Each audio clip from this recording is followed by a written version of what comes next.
ಇವತ್ತು ಕರ್ನಾಟಕದಲ್ಲಿ ಕಾಂಗ್ರೆಸ್ ಸರ್ಕಾರ ಬ್ರಿಟಿಷ್ ದಬ್ಬಾಳಿಕೆ ಮಾಡ್ತಾ ಇದೆ. ಯಾಕೆಂದ್ರೆ ಇವತ್ತು ಅಟ್ಲೀಸ್ಟ್ ಬ್ರಿಟಿಷ್ ಅವರು ಇದ್ರಾದ್ರೂ ಏನೋ ಒಂದು ಎಜುಕೇಶನ್ ಅಲ್ಲಿ ಎಲ್ರಿಗೂ ಒಂಥರ ಈಕ್ವಲ್ ಆಗಿ ನೋಡ್ತಾ ಇದ್ರು. ಇಲ್ಲ ಇದ್ರೆ ಎಲ್ಲರೂ ಟಾಪ್ ಅಲ್ಲಿ ಇರ್ತಿದ್ರು, ಇಲ್ಲಾಂದ್ರೆ ಎಲ್ಲರೂ ಪೂರ್ ಅಂದ್ರೆ ಪೂರ್ ಎಲ್ಲರೂ ಒಂದೇ ಈಕ್ವಲ್ ಆಗಿ ನೋಡ್ತಾ ಇದ್ರು. ಆದ್ರೆ ಇಲ್ಲಿ ಕಾಂಗ್ರೆಸ್ ಸರ್ಕಾರ ಹಂಗಿಲ್ಲ. ಯಾರು ಶ್ರೀಮಂತರಿದ್ದಾರೆ ಶ್ರೀಮಂತರನ್ನ ಮಾಡ್ಕೊಂಡು ಹೋಗೋದು, ಮತ್ತೆ ಬಡವ ಆಗಿರ್ತಾರೆ. ಇವತ್ತು ಕಾಂಗ್ರೆಸ್ ಸರ್ಕಾರ ಹೋರಾಟ ಮಾಡೋಂಥ ವಿದ್ಯಾರ್ಥಿಗಳಿಗೆ, ಹೋರಾಟ ಮಾಡೋಂಥ ಸಂಘಟನೆಗಳಿಗೆ ಬರೀ ಎಫ್ ಐ ಆರ್ ಮುಖಾಂತರ ಹೆದರಿಕೆ ಇಡೋಂಥದ್ದು, ಈ ಥರ ಯಾವುದೇ ಹೋರಾಟ ಆಗಿರ್ಬೋದು. ಪ್ರತಿ ಒಂದು ಸತಿನೂ ಅಷ್ಟೇ, ಈವನ್ ರೈತರು ಹೋರಾಟಕ್ಕೂ ಅಷ್ಟೇ ಅವರು ಏನು ಸೀರಿಯಸ್ ಆಗಿ ತಗೊಂತಾನೆ ಇಲ್ಲ. ವಿದ್ಯಾರ್ಥಿಗಳು ಹೋರಾಟ ಸಾಕಷ್ಟು ಹೋರಾಟ ಮಾಡಿದ್ದೀವಿ. ಕಾಂಗ್ರೆಸ್ ಸರ್ಕಾರ ಬಂದು ಒಂದೇ ವರ್ಷದಲ್ಲಿ ಪ್ರಣಾಳಿಕೆಯಲ್ಲಿ 1 ಲಕ್ಷ ವೇಕೆನ್ಸಿ ಫಿಲ್ ಮಾಡ್ತೀನಿ ಅಂತ ಹೇಳಿದ್ರು. 3 ವರ್ಷ ಆಯಿತು, ಇಲ್ಲಿವರೆಗೂ 5,000 ವೇಕೆನ್ಸಿ ಫಿಲ್ ಮಾಡಿಲ್ಲ. ಇದನ್ನ ಖಂಡಿಸಿ ರಾಜ್ಯಾದ್ಯಂತ ಪ್ರತಿಯೊಂದು ಜಿಲ್ಲೆಯಲ್ಲೂ ಹೋರಾಟ ಮಾಡಿದ್ವಿ. ಧಾರವಾಡದಲ್ಲಿ ಸುಮಾರು 5 ಹೋರಾಟ ಮಾಡಿದ್ವಿ. ಇವಾಗ ನಾವು ಇದೇ ರೀತಿ ಸುಮ್ಮನೆ ಇದ್ರೆ ಇನ್ನೂ 1 ವರ್ಷ ಆದರೂ ಸರ್ಕಾರ ಯಾವುದೇ ರೀತಿ ನೇಮಕಾತಿ ಪ್ರಕ್ರಿಯೆ ಪ್ರಾರಂಭ ಮಾಡಲ್ಲ. ಇವರು ಮೀಸಲಾತಿ ಅಂತ ಅನ್ಕೊಂಡು ಒಂದು ನೆಪ ಅಷ್ಟೇ. ಅದು ಸರ್ಕಾರ ಮಾಡ್ಬೇಕಂತ ಒಂದು ಇಚ್ಛಾಶಕ್ತಿ ಇದ್ದಿದ್ರೆ ಇವರು ಬೈ ಎಲೆಕ್ಷನ್ಗೆ ಕೊಡೋಂಥ ಇಂಪಾರ್ಟೆನ್ಸು ಇಷ್ಟೊತ್ತಿಗೆ ನೇಮಕಾತಿ ಪರವಾಗಿ ಕೊಟ್ಟಿದ್ರೆ, ನೇಮಕಾತಿ ಮಾಡ್ಬೇಕನ್ನೋದ್ರ ಬಗ್ಗೆ ಕೊಟ್ಟಿದ್ರೆ ಇವತ್ತು ಲಕ್ಷಾಂತರ ಜನ ವಿದ್ಯಾರ್ಥಿಗಳು ಆಸ್ಪಿರೆಂಟ್ಸು ಒಂದು ಎಕ್ಸಾಮ್ಸ್ ಬರ್ಕೊಂಡು ಒಂದು ಗೌರ್ಮೆಂಟ್ ಕೆಲಸ ತೊಗೊತಾ ಇದ್ರು, ಇಲ್ಲಾಂದರೆ ಬೇರೆ ಯಾವುದಾದ್ರೂ ಒಂದು ಹಾದಿ ಹುಡ್ಕೊತಾ ಇದ್ರು, ಪ್ರೈವೇಟಲ್ಲಾದರೂ ವರ್ಕ್ ಮಾಡ್ತಾ ಇದ್ರು. ಇವತ್ತು ವಿದ್ಯಾರ್ಥಿಗಳಿಗೆ ಆಸೆ ತೋರಿಸಿ ವಿದ್ಯಾರ್ಥಿಗಳನ್ನೆಲ್ಲ ಬೀದಿ ಪಾಲ್ ಮಾಡಿದ್ದಾರೆ. ಇವತ್ತು ಬೀದಿಯಲ್ಲಿ ನಿಂತ್ಕೊಂಡು ಹೋರಾಟ ಮಾಡೋಂಥ ಪರಿಸ್ಥಿತಿಗೆ ತೊಗೊಂಬಂದಿದ್ದಾರೆ. ಮತ್ತು ಎಷ್ಟೋ ಜನ ವಿದ್ಯಾರ್ಥಿಗಳು ನನಗೂ ಲೆಟ್ರ್ ಕಳಿಸಿದ್ರ, ಏನಂದರೆ ನಾನು ವಿಜಯಪುರದಲ್ಲಿ ಅಂದರೆ ಒಂದು ನೇಮಕಾತಿ ಮಾಡದೇ ಇರೋದ್ರಿಂದನೇ ಜಿಲ್ಲಾಧಿಕಾರಿಗಳಿಗೆ ದಯಾಮರಣ ಕೊಡಿ ಅಂತ ಹೇಳ್ಬಿಟ್ಟು ಲೆಟ್ರ್ ಕೊಡ್ತಿದ್ದಾರೆ. ಅಂತಂದರೆ ವಿದ್ಯಾರ್ಥಿಗಳಿಗೆ ಎಷ್ಟು ಕಷ್ಟ ಇರಬೇಕು ಯೋಚನೆ ಮಾಡಬೇಕು. ಒಂದು ಟೈಮ್ ಊಟಕ್ಕೂ ತುಂಬ ಕಷ್ಟ ಆಗ್ತಾ ಇದೆ.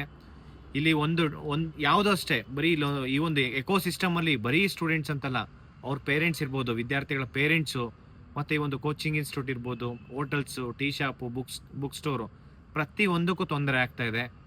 ಯಾಕೆ ಅರ್ಥ ಮಾಡ್ಕೊತಾ ಇಲ್ಲ ಅಂತ ಸರ್ಕಾರ ಗೊತ್ತಾಗ್ತಾ ಇಲ್ಲ. ಯಾಕೆಂದರೆ ಪ್ರತಿಯೊಂದು ದಿನವೂ ಪ್ರತಿ ವಾರ ಕ್ಯಾಬಿನೆಟಲ್ಲಿ ಮುಂದಕ್ಕೆ ಹಾಕೊಂತ ಸುಮಾರು ಈ ಒಂದು ಸೆಷನ್ ಅಂದರೆ ನಾವು ಧಾರವಾಡದಲ್ಲಿ ಹೋರಾಟ ಮಾಡಿದ್ದಾದ್ಮೇಲೆ 1 ತಿಂಗಳಲ್ಲಿ ರೆಕ್ರೂಟ್ಮೆಂಟ್ ಮಾಡ್ತೀನಿ ಅಂತ ಹೇಳಿದ್ರು, ಇಲ್ಲಿವರೆಗೂ ಮಾಡಿಲ್ಲ.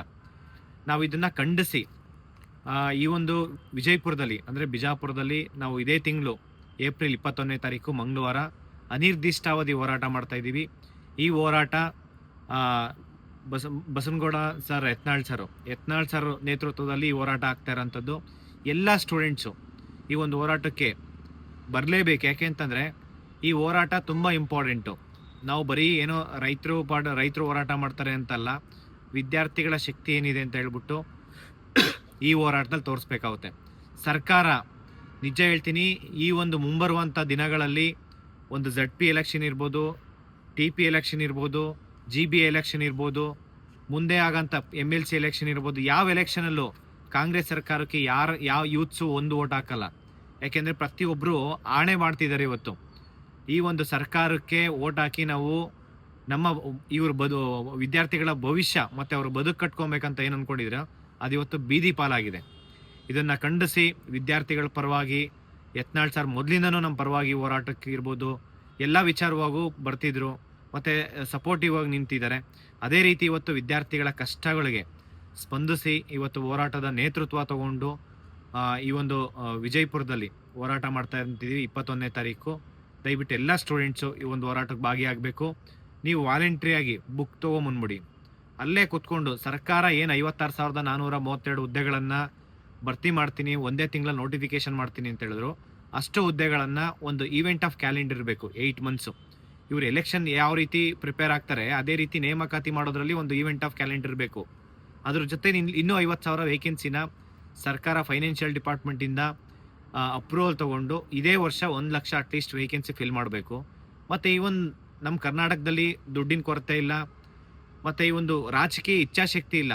ಅಂದರೆ ಇವತ್ತು ಖಾಲಿ ಹುದ್ದೆಗಳದು ಸುಮಾರು 3,84,000 ಖಾಲಿ ಹುದ್ದೆ ಇದೆ, ಇನ್ಕ್ಲೂಡಿಂಗ್ ಬೋರ್ಡ್ ಆ್ಯಂಡ್ ಕಾರ್ಪೊರೇಟು ಎಲ್ಲ ಸೇರಿಕೊಂಡ್ರೆ ಸುಮಾರು 3,84,000 ಖಾಲಿ ಹುದ್ದೆ ಇದೆ. ಇದೇ ವರ್ಷ 1 ಲಕ್ಷ ವೇಕೆನ್ಸಿ ಫಿಲ್ ಆಗಬೇಕು. ಮತ್ತು KPSCಲಿ ಪ್ರತಿಯೊಂದು ಎಕ್ಸಾಮ್ಸಲ್ಲೂ KS ಇರ್ಬೋದು, PDO, CTI, FDA, ST ಎಲ್ಲ ಎಕ್ಸಾಮ್ಸಲ್ಲೂ ಸ್ಕ್ಯಾಮ್ ಆಗಿದೆ. KPSC ಮುಂಬರುವಂಥ ಯಾವ ನೋಟಿಫಿಕೇಶನ್ ಕೊಡಬಾರ್ದು. ಈಗ ಆಗಿರೋಂಥ ಎಕ್ಸಾಮ್ಸು ಪ್ರತಿಯೊಂದಕ್ಕೂ CBI ಎನ್ಕ್ವೈರಿ ಆಗಬೇಕು. ಇದರಲ್ಲಿ ರಾಜಕೀಯ ವ್ಯಕ್ತಿಗಳಿದ್ದಾರೆ, ಮಧ್ಯವರ್ತಿಗಳಿದ್ದಾರೆ, ಸರ್ಕಾರಿ ಅಧಿಕಾರಿಗಳಿದ್ದಾರೆ, KPSC ಮೆಂಬರ್ಸ್ ಇದ್ದಾರೆ, ಇವರೆಲ್ರಿಗೂ ಶಿಕ್ಷೆ ಆಗಬೇಕು. ಇದ್ರ ಪರವಾಗಿ ಈ ಒಂದು ಹೋರಾಟ ಮಾಡ್ತಾ ಇರೋಂಥದ್ದು. ಎಲ್ಲರೂ ವಿದ್ಯಾರ್ಥಿಗಳು ಇದು ಕೊನೆ ಹೋರಾಟ. ಯಾಕೆಂದ್ರೆ ನಾನು ಮೊದಲಿಂದನೇ ಹೇಳ್ತಾ ಇದ್ದೆ, ಸರ್ಕಾರಕ್ಕೆ ಮೊನ್ನೆಯಿಂದ ಹೇಳ್ತಾ ಇದ್ವಿ, ನಿನ್ನೆ ಡಿಸಿಷನ್ ತೊಗೊಳ್ತೀರಾ ಅಂತ ತೊಗೊಂಡಿಲ್ಲ, ಇದು ಕೊನೆ ಎಚ್ಚರಿಕೆ ಅಂತ ಹೇಳಿ. ಬಟ್ ಸರ್ಕಾರ ಡಿಸೈಡ್ ಮಾಡಿಲ್ಲ. ಇದು ಅನಿವಾರ್ಯ. ವಿದ್ಯಾರ್ಥಿಗಳು ಅನಿರ್ದಿಷ್ಟಾವಧಿ ಹೋರಾಟ ಮಾಡೋವಂಥದ್ದು ಇವತ್ತು ಅನಿವಾರ್ಯ ಆಗಿದೆ. ಯಾಕೆಂದರೆ ಇವತ್ತು ವಿದ್ಯಾರ್ಥಿಗಳೆಲ್ಲ ನಮಗೆ ಪೊಲೀಸ್ ಪರ್ಮಿಷನ್ಸ್ ಇಲ್ಲ ಅಂತಂದ್ರೂ ನಾವು ಜೈಲಿಗೆ ಹೋಗಿ ಕೂತ್ಕೊಳಕ್ಕೆ ರೆಡಿ ಇದ್ದೀವಿ, ಜೈಲ್ ಬೋರ್ ಚಳುವಳಿ ಮಾಡ್ತೀವಿ, ಮತ್ತು ಎಲ್ಲರೂ ನಾವು ದಯಾಮರಣ ಕೊಡಿ ಅಂತ ಹೇಳ್ಬಿಟ್ಟು ವಿದ್ಯಾರ್ಥಿಗಳೆಲ್ಲ ಲೆಟ್ರು ಬರೀತಾ ಇದ್ದೀರಾ. ಮತ್ತು ಇವತ್ತು ಸಾಯಕ್ಕೂ ರೆಡಿ ಇದ್ದೀವಿ ಅಂತ ಅಂದಮೇಲೆ ಅನಿರ್ದಿಷ್ಟಾವಧಿ ಹೋರಾಟ ಅನಿವಾರ್ಯ ಇದೆ. ವಿದ್ಯಾರ್ಥಿಗಳೆಲ್ಲ ಪ್ರತಿಯೊಬ್ಬರೂ ಎಚ್ಚೆತ್ಕೊಳ್ಳಿ. ಯಾವುದೇ ಕಾರಣಕ್ಕೂ ನೀವು ಈ ಹೋರಾಟ ಮಿಸ್ ಮಾಡ್ಕೊಬೇಡಿ. ನಮ್ಮ ಪರವಾಗಿ ಈ ಒಂದು ಹೋರಾಟ ಯತ್ನಾಳ್ ಸರ್ ಅಂದರೆ ಬಸನಗೌಡ ಯತ್ನಾಳ್ ಸರ್ ಅವ್ರ ನೇತೃತ್ವದಲ್ಲಿ ಹೋರಾಟ ಆಗೋಂಥದ್ದು. ಎಲ್ಲ ಸ್ಟೂಡೆಂಟ್ಸು ಇರ್ರೆಸ್ಪೆಕ್ಟಿವ್ ಎಲ್ಲೇ ಇರಲಿ, ಯಾವುದೇ ಒಂದು ಡಿಸ್ಟಿಕ್ ಇರ್ಬೋದು, ಎಲ್ಲ ಡಿಸ್ಟಿಕ್ಕಿಂದ ಈ ಹೋರಾಟಕ್ಕೆ ಭಾಗವಹಿಸಿ ಈ ಹೋರಾಟ ಯಶಸ್ವಿ ಆಗಬೇಕು. ಸರ್ಕಾರ ಈ ಹೋರಾಟ ತುಂಬ ಸೀರಿಯಸ್ ಆಗಿ ತೊಗೊಳ್ಳಿ, ಗಂಭೀರವಾಗಿ ತೊಗೊಳ್ಳಿ. ಅದಕ್ಕೆ ಮುಂಚೆ ನೀವೇನೇನು ಪ್ಲ್ಯಾನ್ ಮಾಡ್ಕೊಂಡಿದ್ದೀರಾ, ನೀವು ಕಮಿಟಿ ಮಾಡ್ಕೊಂಡು 24ನೇ ತಾರೀಕು ಸುಮ್ಮನೆ ಹಿಂಗೆ ಕಾಲಹರಣ ಮಾಡ್ಕೊಳಕ್ಕೆ ಹೋಗ್ಬೇಡಿ. ನೀವಂತೂ ಭ್ರಷ್ಟಾಚಾರದಲ್ಲಿ ಮುಳುಗ್ಬಿಟ್ಟಿದ್ದೀರಾ. ವಿದ್ಯಾರ್ಥಿಗಳ ಬದುಕನ್ನು ಇವತ್ತು ರೋಡಿಗೆ ತೊಗೊಂಬಂದಿದ್ದೀರಾ. ಇದೇ ರೀತಿ ಆದರೆ ನೀವೇನಾದರೂ ಪ್ರತಿಭಟನೆ ಹತ್ತಿಕ್ಕಂಥ ಕೆಲಸ ಮಾಡಿದ್ರೆ ಎಲ್ಲ ವಿದ್ಯಾರ್ಥಿಗಳು ವಿಧಾನಸೌಧ ಮುತ್ತಿಗೆ ಹಾಕ್ತಾರೆ. ಮತ್ತು ಮಿನಿಸ್ಟರು, ಸಚಿವರು ನಿಮ್ಮ ಮನೆ ಮುಂದೆ ಪ್ರತಿಭಟನೆ ಮಾಡಬೇಕಾಗುತ್ತೆ. ಮನೆ ಮುಖ್ಯಮಂತ್ರಿ ಸಿದ್ದರಾಮಯ್ಯ ಸರ್ ನಿಮ್ಮ ಮನೆ ಮುಂದೆ ಪ್ರತಿಭಟನೆ ಮಾಡಬೇಕಾಗುತ್ತೆ. ಯಾವುದೇ ಕಾರಣಕ್ಕೂ ವಿದ್ಯಾರ್ಥಿಗಳ ಪ್ರತಿಭಟನೆನ, ಇದು ಮೂಲಭೂತ ಹಕ್ಕು, ಫಂಡಮೆಂಟಲ್ ರೈಟ್ಸು. ನಿಮಗೆ ಗೊತ್ತಿಲ್ಲ ಅಂತಂದರೆ ಒಂದು ಸತಿ ಕಾನ್ಸ್ಟಿಟ್ಯೂಷನ್ ತಿಳ್ಕೊಳ್ಳಿ. ನಿಮಗೆ ಇಂಟಿಮೇಷನ್ ಮಾಡಬೇಕಾಗಿರೋದಷ್ಟೇ, ನಿಮಗೆ ಪರ್ಮಿಷನ್ಸು ಕೇಳಂಗಿಲ್ಲ. ಈ ರೀತಿ ನಾವು ನೋಡೋಕೆ ಹೋದರೆ ಪ್ರತಿಭಟನೆ ಮಾಡಬೇಕಂತಂದಾದರೆ ಇದು ಫಂಡಮೆಂಟಲ್ ರೈಟ್ಸು. ಈಗ ರೈಟ್ ಟು ಬ್ರೀತ್ ಅಂತ ಇದೆ. ನಿಮಗೆ ಏನು ನಾವು ಉಸಿರಾಡಬೇಕಾದ್ರೂ ನಿಮಗೆ ಕೇಳ್ಬಿಟ್ಟು ನಾವು ಉಸಿರಾಡಬೇಕಂತ ಇಲ್ಲ. ಅದೇ ರೀತಿ ಹೋರಾಟನೂ ಅಷ್ಟೇ, ಇದು ನಮ್ಮ ಮೂಲಭೂತ ಹಕ್ಕು. ಇದನ್ನು ನೀವು ಕಿತ್ಕೊಳ್ಳೋ ಅಂಥ ಕೆಲಸ ಆಗಿರ್ಬೋದು, ಸರ್ಕಾರದಿಂದ ನೀವು ಹತ್ತಿಕ್ಕಂಥ ಕೆಲಸ ಯಾವುದೇ ಕಾರಣಕ್ಕೂ ಮಾಡೋಕೆ ಹೋಗ್ಬೇಡಿ. ಅದು ಇನ್ನೂ ಜಾಸ್ತಿ ಆಗುತ್ತೆ ಹೊರತು ಕಡಿಮೆ ಅಂತೂ ಆಗಲ್ಲ.